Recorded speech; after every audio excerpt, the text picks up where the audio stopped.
साहब जय Hind. Major general हर्ष कक्कड़, बहुत बहुत शुक्रिया समय देने के लिए सर, थैंक यू। आज अग्निवीर को लेकर हम बात करने वाले हैं और मेजर जनरल हर्ष कक्कड़ सर हमारे साथ हैं। कई किताबें लिख चुके हैं, ऑथर्स हैं, जाने माने, दुनिया भर में सर के आर्टिकल पढ़े जाते हैं और सबसे खास बात कि सर मेरे पहले कमांडिंग ऑफिसर हैं। मेरी जिंदगी की जो सेना की जो सर्विस की शुरुआत सर के ही अंडर में हुई थी, तो इसके लिए बहुत बहुत शुक्रिया सर। बहुत गाइड किया आपने मुझे और आप लोगों की वजह से ही आज मैं यहां तक पहुंचा हूं। थैंक यू इसके लिए। अग्निवीर को लेकर सर मैंने बात करनी थी आपसे। दरअसल जब से केसी त्यागी हैं, जेडीयू के महासचिव हैं, उन्होंने जब ये बयान दिया कि अग्निवीर पर पुनः विचार होना चाहिए, तब से ही जो युवा हैं वो भी खुलकर बोलने लगे हैं कि नहीं, इसके अंदर फेरबदल होना चाहिए। हम चाहते हैं कि अग्निवीर पर सरकार बात करे और इस पॉलिसी को रिवाइज करे। कल एक आर्टिकल भी फाइनेंशियल टाइम की तरफ से आया कि आर्मी भी इसके ऊपर विचार कर रही है कि 7 से 8 साल किया जाए। कुछ और चीजें जो हैं उनको इंक्लूड किया जा रहा है। मैं आपसे समझना चाहूंगा सर, अग्निवीर को लेकर क्या कुछ ऑप्शन गवर्नमेंट के पास हैं? क्या वाकई में गवर्नमेंट इस पॉलिसी को बैक कर सकती है या फिर कुछ नए तरीके लाकर इसे जारी रखा जा सकता है? देखो, हिस्टोरिकली अगर देखोगे, शुरू में सर्विस होती थी 7-8 साल। सिर्फ जो आगे बढ़ते थे वही ओहदेदार जो होते थे वही आगे जाते थे, नहीं तो सोल्जर्स की 7-8 साल सर्विस थी, चेंज होता था। उसके बाद उन्होंने फिर पेंशनेबल किया, 15 किया, तो ये पॉलिसी बन रहा था। अग्निवीर को लाने के दो कारण थे। एक, सर्विस के अंदर एज रिड्यूस करो, दूसरा पेंशन बिल कम करो।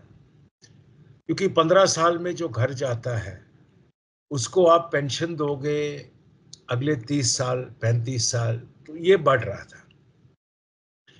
दूसरा था कि एज कम करो क्योंकि आपको यंगर फौज चाहिए। तीसरा ये भी था कि जितनी सर्विस होती है उतने एलएमसी धीरे धीरे बन जाते हैं लोग, तो यूनिट्स के स्ट्रेंथ कम होते हैं, मैनेजमेंट ऑफ एलएमसी का इश्यू बन जाता है।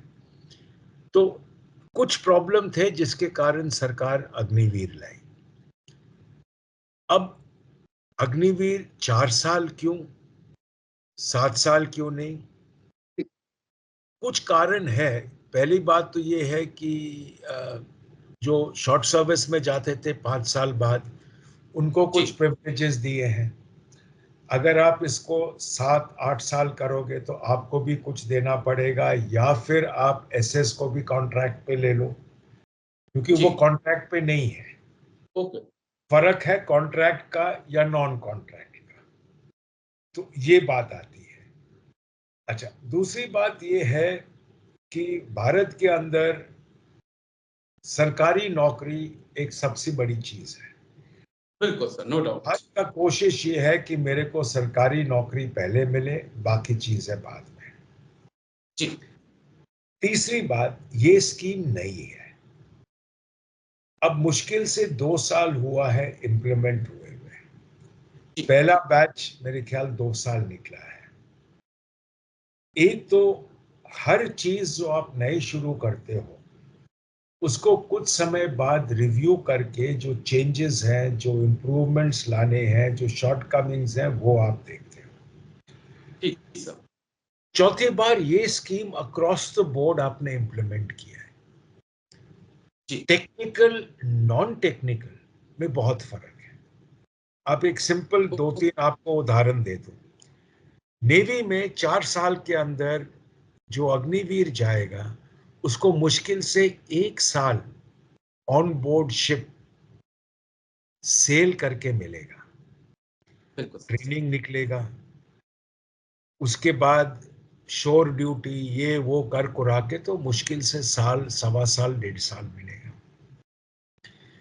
अब एयरफोर्स में या एविएशन में, आर्मी एविएशन में, या जहाँ तक खास वो जो टेक्निकली ज़्यादा इक्विपमेंट है, टेक्निकली मेन टेक्निकल इक्विपमेंट है, उसके ऊपर जब तक ट्रेनिंग पूरी ना हो आप उसके पास नहीं आने देते।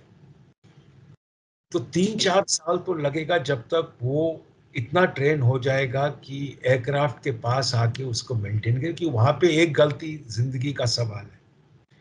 सेम है हेलीकॉप्टर्स के साथ, सेम है बाकी टेक्निकल इक्विपमेंट के साथ। हॉस्पिटल्स में ले लो, आपके पास जो ऑपरेटिंग रूम असिस्टेंट्स हैं, जो आपके बाकी जो स्पेशलिस्ट अपॉइंटमेंट्स हैं, उनके लिए भी तो आपको ट्रेनिंग चाहिए। जो टेस्ट में जो ओरल हाइजीन देखते हैं, उनका ही कोर्स 1.5-2 साल का है। तो बेसिक कोर्स करेगा, इसके बाद ये कोर्स करेगा, तब जब तक वो जाके इस्तेमाल होगा या काम करेगा, उसका टेन्योर खत्म हो रहा है। तो आपने एक कॉमन पॉलिसी अडॉप्ट करी है। ओके। चाहे आप क्वालिफाइड लोगों को भी हायर करो, जब तक आप उनको बेसिक कोर्सेज के थ्रू निकालोगे नहीं, आप इस्तेमाल नहीं कर सकते। बिल्कुल सर। सो ये जो है, अलग अलग पैरामीटर्स आने चाहिए, पर पॉलिसी एक रही है। फिर जहां तक यूनिट्स को देखो, वो बहुत जी खुश है अग्निवीर पॉलिसी के साथ, क्योंकि जो रिक्रूट्स आ रहे हैं, उनका मेहनत जो है वो उनको करना है, क्योंकि वो 25% में आना चाहते हैं। जी तो आपको एनवायरनमेंट में फर्क मिल रहा है। ठीक है, अब आपने अग्निवीर निकाली, अब गुरखाज ले लीजिए, नेपाल से आने बंद हो गए, तो आप बिल्कुल। उनको अंदरूनी से पूरा कर रहे हो। तो ये कमी है, कमियां है। जी अब इसको दूर कैसे करें? ये पॉलिसी कंप्लीट स्क्रैप होना मुश्किल है, क्योंकि एक बार जी सरकार ने पॉलिसी को स्क्रैप करा तो सरकार का स्टैंडिंग गिरेगा। हाँ, ओके। पॉलिसी डेफिनेटली चेंज हो सकती है, जिसके कारण स्टडी चल रही है।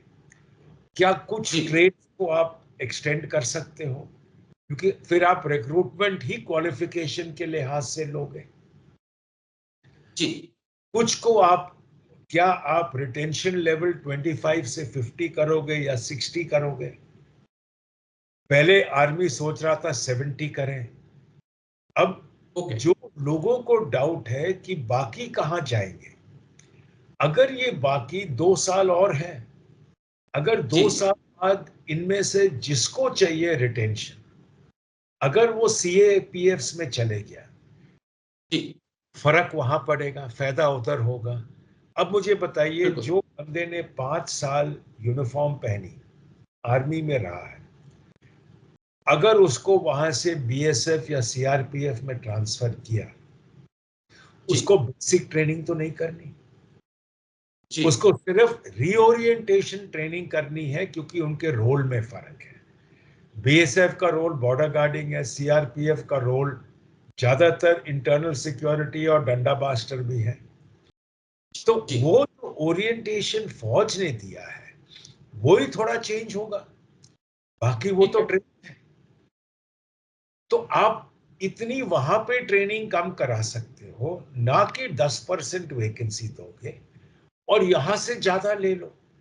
वो पेंशनेबल भी है, बिल्कुल और सर। उनके पास भी ट्रेंड सोल्जर जो डिसिप्लिन्ड हुआ है 5 साल के लिए, उनके पास आ रहा है। जी तो आप, जरूरी है 10% रखना, आप बढ़ा सकते हो। तो बहुत एवेन्यूज है। अब जी इन एवेन्यूज को किस तरीके से, किस प्रकार एक्सपैंड करेंगे, क्योंकि अभी 2 साल बचे हैं। ठीक है सर। क्या हम उसको रीओरिएंट कर सकते हैं? क्योंकि फौज का जो अभी तीनों सर्विसेज ने अपना रिव्यू लिया है, जी कुछ ट्रेड्स की सर्विस बढ़ा सकते हैं, कुछ को ट्रांसफर कर सकते हैं सीएपीएफ्स में, उनका जो ओके। बेसिक ट्रेनिंग का कॉस्ट है वो कम हो जाएगा। तो जी बहुत कुछ ऑप्शंस हैं। अब ये जी किस प्रकार से सरकार इंप्लीमेंट करेगी, किस प्रकार ये से, और किस प्रकार से दोनों मीट करेगा, एज जी रिक्वायरमेंट, फिर ठीक है। लोग, फिर एक कहना और है, नेशनल सिक्योरिटी है। जी अगर आप नेशनल सिक्योरिटी के ऊपर भी कीमत लगाओगे, तो बचा क्या है? बिल्कुल। अगर आप इसके ऊपर भी कीमत लगा के खड़े हो जाओगे कि ये कीमत है, इसको इसके ऊपर जाना नहीं चाहिए, तो जी नेशनल सिक्योरिटी से ऊपर और क्या है? तो और कुछ क्या चीजें ये होती हैं जहां पे सरकार को रीथिंक करना पड़ेगा। पर दोनों तरफ का मीट करना पड़ेगा। एक पॉइंट और, क्योंकि कल जो पूरा आर्टिकल था उसको मैं पढ़ रहा था, तो उसमें कहा गया कि ये भी मांग की जा रही है कि अगर 4 साल या 7 से 8 साल की सर्विस कर दी जाती है और उस दौरान कोई अग्निवीर जो है घायल होता है, कैजुअलिटी हो जाती है, तो उसे उसके पेरेंट्स को या उसको सब कुछ वही मिलना चाहिए जो एक आम फौजी को मिलता है। क्या इसके ऊपर विचार किया जा सकता है? ये एक बड़ा पॉइंट है सर ये भी। देखो, विचार तो जरूर किया जाएगा, ये ऑप्शन है कि भाई लास्ट ड्रॉन सैलरी, पर ये याद होना पड़ेगा कि उसकी सैलरी नॉर्मल जवान से ज्यादा है, क्योंकि 4 साल कॉन्ट्रैक्ट में है। जी तो इसको फिर वही मिलेगा जो नॉर्मल जवान को मिलेगा, जो लमसम मिल रहा है वो भी मिलेगा। अब किस प्रकार से सरकार इसको हैंडल करेगी, ऑप्शंस तो जी, हर चीज के हैं, बिल्कुल सर, पर बिल्कुल। सरकार ये सोच रही होगी उस समय जब इन्होंने अग्निवीर पॉलिसी निकाली कि अगर ये लमसम इन्वेस्ट हो, कि उस समय उस उम्र तक 4 साल जी सर्विस, शादी किए हुए कमी है, जी तो जो भी हेल्प होगा पेरेंट्स को जाएगा, लमसम जाएगा, इन्वेस्ट कर लेंगे तो उसका उनको रिटर्न्स भी आएगा। अब ये किस प्रकार से करेंगे, ऑप्शन सब कुछ है, सरकार बिल्कुल सर। भी दे सकती है, पर ये है कि जो वो क्राइटेरियाज उन्होंने ले किया है, जी कहां तक फौज का रिक्वायरमेंट, फाइनेंस का रिक्वायरमेंट जी और इंडिविजुअल का रिक्वायरमेंट, तीनों को मिलना चाहिए। अब आप अगर आप उसको 7-8 साल के बाद अगर आप डिस्चार्ज करते हो, जी। क्या उसको बाहर वही लेवल ऑफ नौकरी मिलने की संभावना है जो 4 के बाद मिल रही है?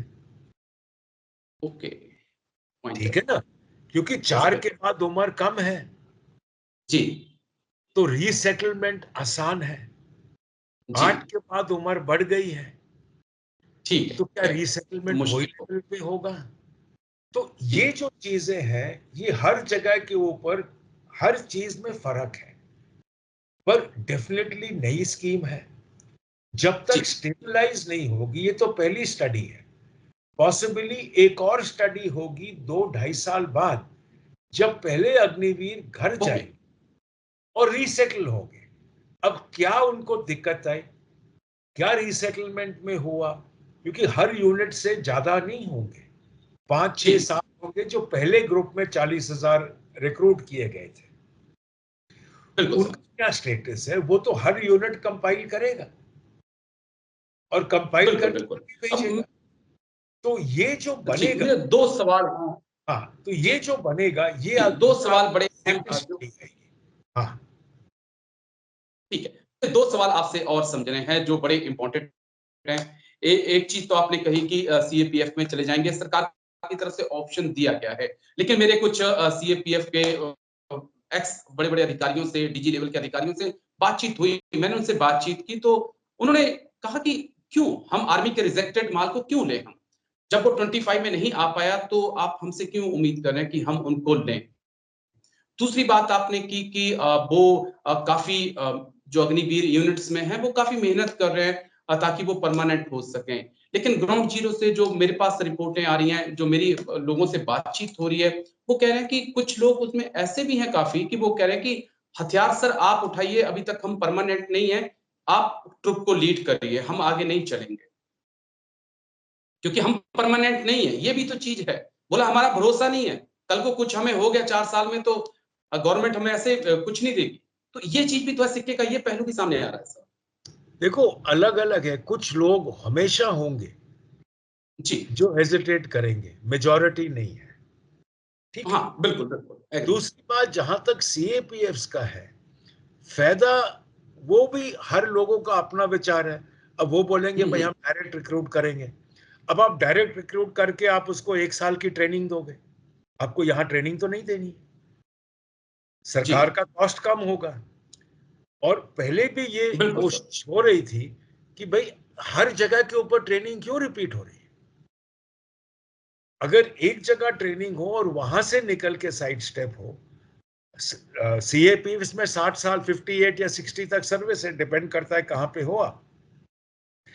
तो जी अगर आपको ट्रेनिंग यहां मिलके आप निकले हो, तो अलग अलग विचार है। अब सरकार कितना पुश करेगी, अभी भी करंटली आज भी वैकेंसीज हैं 10% सीएपीएफ्स में, वैकेंसीज है पुलिस में, बिल्कुल हर स्टेट के अंदर वैकेंसीज हैं, पर उनको क्योंकि 50% कोर्ट्स ने ले डाउन किया है, उनको कास्ट के अंदर शामिल किया है। अब किस प्रकार से चेंज होगा, उसलिए मैं कह रहा हूं जो सेकंड स्टडी होगी वो पहला लॉट बाहर निकलेगा तभी पता लगेगा। ठीक सर। तो ये जो बात है ये वहां पे क्लियर हो जाएगी, और पॉसिबली जो नया निकलेगा पॉलिसी कि अगर वो शुरू में हेजिटेट है तो उसको शुरू से निकाल दो, सीओ के पास पार होगा घर भेजने का। तो ये जो पॉलिसी बनेगी ये दोनों तरफ को मिलने के लिए बनेगी। अब किस प्रकार से होगा, कहां तक सरकार मानेगी, कहां तक फौज पुश करेगी, ये अभी चंद महीनों के अंदर निकल आएगा, क्लियर हो जाएगा। बस एक सवाल और जिस पे बहुत बातचीत हो रही है और मुझे वो चीज समझ में नहीं आई सच्ची में, कि क्या आर्मी अपनी स्ट्रेंथ को कम कर रही है? फॉर एग्जाम्पल 10 लाख की आपकी फौज है तो क्या आप उसे 6 लाख पे लाने जा रहे हैं, कि आप कह रहे हैं कि हम पेंशन बिल को कम करेंगे? क्योंकि अगर आपको तभी आप जाकर आपका पेंशन बिल कम हो पाएगा। अगर आपने 10 लाख फौज रखनी ही है तो आपको 15 साल इन अग्निवीरों को भी फिर आगे 15 साल झेलना होगा, फिर आपको रिटायर करना होगा। क्या आप आर्मी की स्ट्रेंथ को कम कर रहे हैं? क्योंकि पेंशन तो फिर अगर 8 लाख 10 लाख आर्मी है तो आपको पेंशन बिल तो वही देना पड़ेगा। मैं इस चीज को समझ नहीं पाया सर। क्या देखो क्या पेंशन है? आर्मी का स्ट्रेंथ अभी जो साइजिंग है उसका राइट साइजिंग करना है। अगर आप देखो जितना चेंज आ रहा है इंफ्रास्ट्रक्चर में, पहले जितने 80 कंपनीज थे वो अब तकरीबन खत्म हो गए, ठीक, उनके साथ आरबीसी खत्म हो जाएगा, ठीक है। जो पहले जो आपको चाहिए था ट्रांसपोर्टेशन के लिए, पॉयनियर कंपनी सब कुछ लोड कैरी करने के लिए, वो कम हो रही है। तो आप अभी राइट साइजिंग कर रहे हो क्योंकि आपके रिक्वायरमेंट्स, अब पहले जो राशन आता था दो स्टेप पे आ रहा है, पहले दूध आपको सेंट्रली पिकअप करना था, अब गाड़ी हर यूनिट में जाके ड्रॉप कर रही है। तो हर जगह के ऊपर बेस वर्कशॉप्स थी या जो स्टेशन वर्कशॉप्स थी वो आपने निकाल के आउटसोर्स कर दिया। तो काफी कुछ है जो आपको रिक्वायरमेंट नहीं है पर आपने एक टाइम पे क्रिएट किए थे। अब जैसे चेंज आ रहा है वो आप राइट साइजिंग कर रहे हो, और सरकार कह रही है कि अगर आपने कुछ खड़ा करना है आप सेव और रेस करो, कहीं पे कम करो कहीं पे रेस करो। तो आप कोशिश कर रहे हो कि जो जो नहीं चाहिए, अब जैसे मुंबई ले लो, अब मुंबई के अंदर आर्मी नेवी एयरफोर्स तीनों का अपना इंफ्रास्ट्रक्चर था। अभी लेटेस्ट डायरेक्शन से मुंबई बन गया है एक स्टेशन, सब कुछ नेवी की जिम्मेवारी है, चाहे वो आर्मी का हो चाहे वो एयरफोर्स का हो। जो आपके 3 राशन वाले डिलीवरीज थे अब वो एक होगा। तो हर जगह के ऊपर आप राइट साइजिंग कर रहे हो। जहां पे आउटसोर्स कर सकते हो अब आउटसोर्स करो, जहां पे कैंट बोर्ड्स बंद होने हैं वहां पे आपका डिफेंस बजट के ऊपर इंपैक्ट आएगा।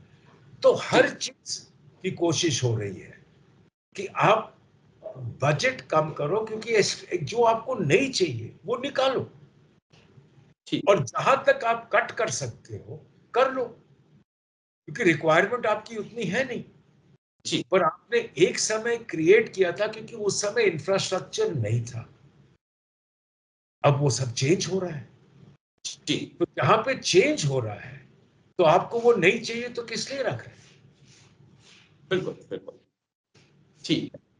अब क्योंकि लगातार मैं इस पे की वीडियो बना चुका हूं, लोग कह रहे हैं, जो युवा हैं बच्चे, उनके काफी कमेंट्स आ रहे हैं कि सर नेता बोला जितनी बार चुने कर आते हैं, विधायक चुने एमपी चुने उतनी बार उनको पेंशन मिलती है, लेकिन आर्मी वाला कोई पेंशन ले ले उसको लेकर उनका एतराज हो रहा है। इसके ऊपर मैं आपका पॉइंट ऑफ व्यू नहीं लूंगा क्योंकि थोड़ा सा पॉलिटिकल है, लेकिन शुक्रिया आपका सर, शुक्रिया आपने समय दिया और तमाम चीजों को इतनी बारीकी से समझाया। थैंक यू इसके लिए। जय साहब, थैंक यू। जय हिंद।